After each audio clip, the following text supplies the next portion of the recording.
Welcome to bio world now. इस video से हम लोग ऑर्गेनिज्म एंड पॉपुलेशन के मल्टीपल चॉइस क्वेश्चन को डिस्कस करना स्टार्ट करेंगे। ऑर्गेनिज्म एंड पॉपुलेशन के इस फर्स्ट वीडियो में हम लोग ऑर्गेनिज्म एंड इट्स इन्वायरमेंट से रिलेटेड मल्टीपल चॉइस क्वेश्चन को डिस्कस करेंगे। Question number 1, the tendency of biological system to maintain relatively constant conditions in the internal environment is known as. Organism के internal environment में अपेक्षाकृत स्थिर स्थिति बनाए रखने के बायोलॉजिकल सिस्टम की प्रवृत्ति को क्या कहा जाता है? Option A adaptation, option B homeostasis, option C migration, option D allostasis. का आंसर है ऑप्शन बी होमोस्टेसिस। होमोस्टेसिस के द्वारा ऑर्गेनिज्म अपने इंटरनल इन्वायरमेंट यानी इंटरनल फिजिकल और केमिकल कंडीशन को स्थिर स्थिति में बनाए रखता है। Question number 2, organism that can tolerate a wide range of temperature are called. वो ऑर्गेनिज्म जो तापमान के एक वाइड रेंज को सहन कर सकता है उसे क्या कहा जाता है? Option A eurythermal, option B stenothermal, option C thermoregulator, option D thermoconformer. इसका आंसर है ऑप्शन ए यूरिथर्मल। यूरिथर्मल ऑर्गेनिज्म तापमान के एक वाइड रेंज को सहन कर सकता है और स्टेनोथर्मल ऑर्गेनिज्म वो होते हैं जो तापमान के बहुत छोटे रेंज को ही सहन कर सकता है। Question number 3, the animals that can not maintain their own internal temperature are called. वो एनिमल्स जो अपने इंटरनल बॉडी टेम्परेचर को मेंटेन नहीं रख सकते हैं उन एनिमल्स को क्या कहा जाता है? Option A regulators, option B conformer, option C stenothermal, option D partial regulator. का आंसर है ऑप्शन बी कन्फॉर्मर्स। कन्फॉर्मर्स वो एनिमल्स हैं जो अपने इंटरनल टेम्परेचर को मेंटेन नहीं रख पाते हैं और उनका इंटरनल कंडीशन बाहर के इन्वायरमेंट के साथ चेंज होता रहता है। Question number 4, humans are example of.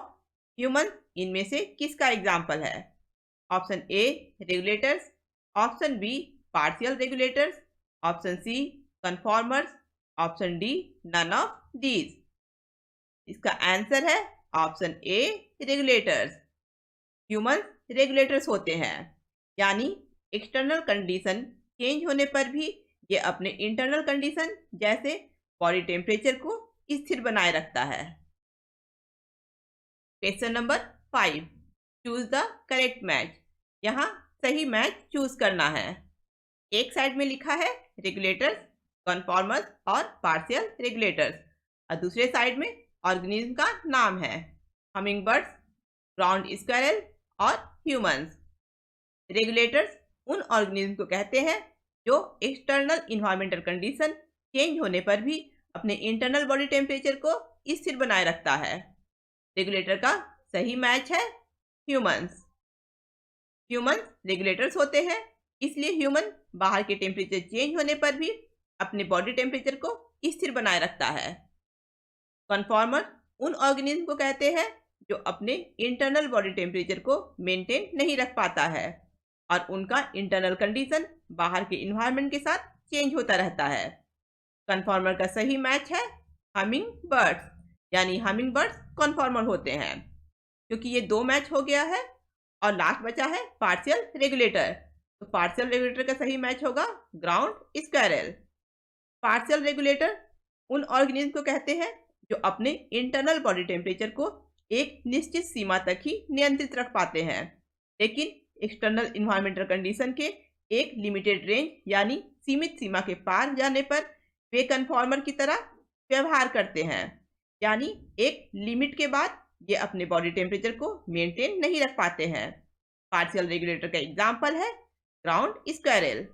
इस तरह से इस क्वेश्चन का आंसर है option C.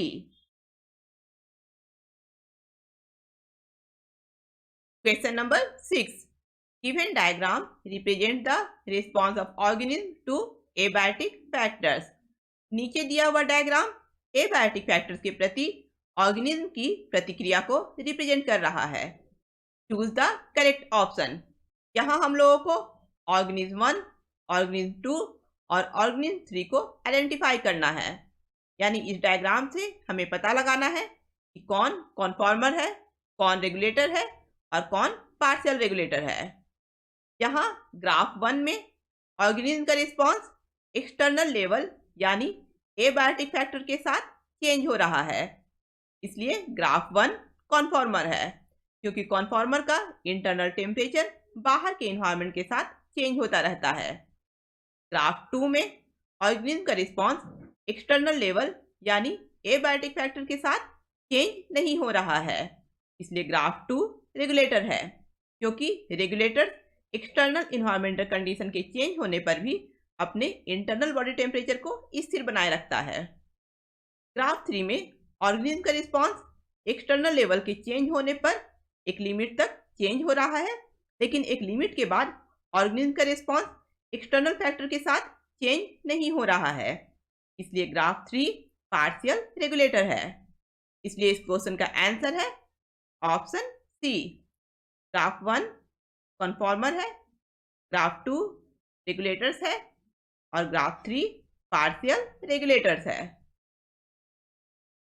Question number 7, the study of relationship between the organism and their physical environment is known as. Organism और उनके फिजिकल इन्वायरमेंट के साथ संबंध के अध्ययन को क्या कहा जाता है? Option A ecosystem, option B ecology, option C ethology, option D etiology. का आंसर है ऑप्शन बी इकोलॉजी। ऑर्गेनिज्म और उनके फिजिकल इन्वायरमेंट के साथ रिलेशनशिप के स्टडी को इकोलॉजी कहा जाता है। Question number 8, every winter thousand of migratory birds from Siberia and other extremely cold northern region move to. हर साल सर्दी के मौसम में हजारों प्रवासी पक्षी साइबेरिया और दूसरे अत्यधिक ठंडा उत्तरी क्षेत्र से कहाँ जाते हैं? Option A Sundarban national park, option B Corbett national park, option C Keoladeo national park, option D Rajaji national park. इसका आंसर है option C Keoladeo national park. हर साल विंटर में हजारों माइग्रेटरी बर्ड्स साइबेरिया और दूसरे एक्सट्रीमली कोल्ड नॉर्दर्न रीजन से क्योलैडियो नेशनल पार्क में मूव करते हैं। Question number 9, which of the following statement is incorrect. नीचे दिए हुए स्टेटमेंट में कौन सा स्टेटमेंट गलत है? Option A every winter Siberian crane migrates. हर साल सर्दी के मौसम में साइबेरियन क्रेन माइग्रेट करते हैं, यानी ये अपनी जगह को छोड़कर दूसरे एरिया में जाकर बस जाते हैं। ये स्टेटमेंट सही है। हर साल सर्दी में साइबेरियन क्रेन साइबेरिया से निकलकर क्योलैडियो नेशनल पार्क जो कि इंडिया में है वहां चले जाते हैं। Option be all birds and mammals can maintain a constant body temperature. सभी बर्ड्स और मैमल्स एक कांस्टेंट बॉडी टेम्परेचर को मेंटेन रखते हैं। ये स्टेटमेंट भी सही है, क्योंकि सभी बर्ड्स और मैमल्स रेगुलेटर्स होते हैं, इसलिए ये एक स्थिर बॉडी टेम्परेचर को मेंटेन रखते हैं। Option C under unfavourable conditions many zooplankton in lakes enter डियापोज।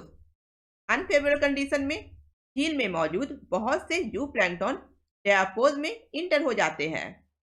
डियापोज उस अवस्था को कहते हैं जिसमें ऑर्गेनिज्म का ग्रोथ और डेवलपमेंट रुक जाता है, क्योंकि बाहर का इन्वायरमेंटल कंडीशन बहुत कठोर होता है।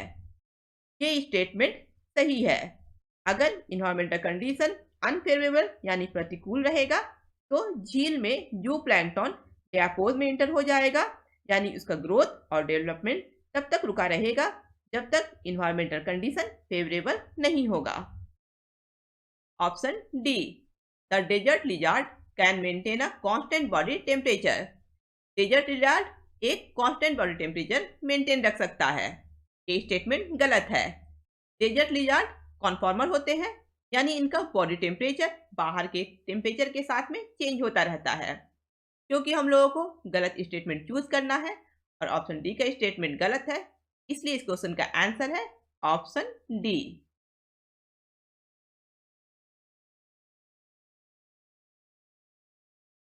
Question number 10. A group of individuals of the same species that live in a specific geographical area can reproduce among themselves is known as। एक विशिष्ट भौगोलिक क्षेत्र में रहने वाले एक प्रजाति के जीवों का समूह जो आपस में प्रजनन कर सकते हैं वे क्या कहलाते हैं? Option A population, option B community, option C ecosystem, option D biodiversity. इसका आंसर है ऑप्शन ए पॉपुलेशन। एक स्पेसिफिक ज्योग्राफिकल एरिया में रहने वाले सेम स्पेसीज के इंडिविजुअल के ग्रुप जो आपस में रिप्रोड्यूस कर सकते हैं वे पॉपुलेशन कहलाते हैं। Question number 11। Which of the following is an example of escape in time to avoid the stress. नीचे दिए हुए ऑप्शन में कौन तनाव से बचने के लिए एस्केप इन टाइम का एक एग्जाम्पल है? Option A migration, option B hibernation, option C diapause, option D both option B and option C. वे ऑर्गेनिज्म जो अनफेवरेबल कंडीशन या स्ट्रेस से बचने के लिए दूसरी जगह माइग्रेट नहीं कर पाते हैं यानी दूसरी जगह नहीं जा पाते हैं, वे एस्केप इन टाइम के द्वारा स्ट्रेस को अवॉइड करते हैं। इस क्वेश्चन का आंसर है option D both option B and option C, यानी हाइबरनेशन और डायापॉज ये दोनों ही एस्केप इन टाइम के एग्जाम्पल है। हाइबरनेशन एक डोरमेंसी की अवस्था है जिसमें ऑर्गेनिज्म अनफेवरेबल कंडीशन या बाहर के कोल्ड इन्वायरमेंट के स्ट्रेस से बचने के लिए अपने बॉडी के फंक्शन को स्लो कर देते हैं और अपनी एनर्जी को बचाते हैं। डायापॉज उस अवस्था को कहते हैं जिसमें ऑर्गेनिज्म का ग्रोथ और डेवलपमेंट अनफेवरेबल कंडीशन में रुक जाता है। हाइबरनेशन ठंड के समय बियर यानी भालू में देखा जाता है और डायापॉज झील या तालाब में प्रेजेंट जू प्लैंक्टन में देखा जाता है जब कंडीशन स्ट्रेसफुल होता है, यानी स्ट्रेसफुल कंडीशन को ये ऑर्गेनिज्म पार कर देते हैं और उस पीरियड में अपने बॉडी के फंक्शन को रोक देते हैं। Question number 12। A group of different species that live in the same area and interact with each other is known as. विभिन्न प्रजातियों का एक समूह जो एक ही क्षेत्र में रहते हैं और एक दूसरे के साथ इंटरेक्ट होते हैं, उस ग्रुप या समूह को क्या कहा जाता है? Option A ecosystem, option B niche, option C population, option D community. इसका आंसर है option D community. A group of different species that live in the same area and interact with each other is known as community, यानी एक particular जगह पर different species के group को community कहा जाता है और एक पर्टिकुलर जगह पर सेम स्पेसीज के ग्रुप को पॉपुलेशन कहा जाता है। Question number 13। In which state do seeds inter under unfavourable conditions. Unfavourable condition यानी तनावपूर्ण स्थिति में सीड किस अवस्था में चला जाता है? Option A aestivation, option B hibernation, option C dormancy, option D diapause. इसका आंसर है ऑप्शन सी डॉर्मेंसी। अगर सीड के जर्मिनेशन के लिए कंडीशन फेवरेबल नहीं होता है तो सीड डॉर्मेंसी स्टेट में चला जाता है। इस पीरियड में सीड में कोई भी मेटाबॉलिक एक्टिविटी नहीं होता है, यानी जब तक कंडीशन फेवरेबल नहीं होता है सीड का जर्मिनेशन नहीं होता है। Question number 14। Which of the following organism undergo aestivation. नीचे दिए हुए ऑर्गेनिज्म में कौन सा ऑर्गेनिज्म एस्टिवेशन की अवस्था में चला जाता है? Option A Siberian crane, option B zooplanktons, option C bears, option D snails. इसका आंसर है ऑप्शन डी स्नेल या घोंघा। एस्टिवेशन एक डॉर्मेंट पीरियड यानी सुप्त अवस्था है। कुछ ऑर्गेनिज्म जैसे स्नेल गर्म और शुष्क परिस्थिति में जीवित रहने के लिए एस्टिवेशन स्टेट में चले जाते हैं और इस पीरियड में स्नेल गर्मी से बचने के लिए गड्ढे या किसी दूसरी जगह में आश्रय ले लेते हैं और इस पीरियड में ये इनएक्टिव रहते हैं। Question number 15, what is the main cause of altitude sickness? ऊंचाई से बीमार होने का मेन कारण क्या है? Option A, low oxygen level at high altitude, अधिक ऊंचाई पर ऑक्सीजन का लेवल कम होना। Option B, extremely low temperature, बहुत अधिक तापमान कम होना। Option C, certain medical condition such as asthma, diabetes etcetera, कुछ मेडिकल कंडीशन जैसे अस्थमा या डायबिटीज होना। ऑप्शन डी, फिजिकल डिसेबिलिटी यानी शारीरिक अपंगता होना। इसका आंसर है option A, low oxygen level at high altitude.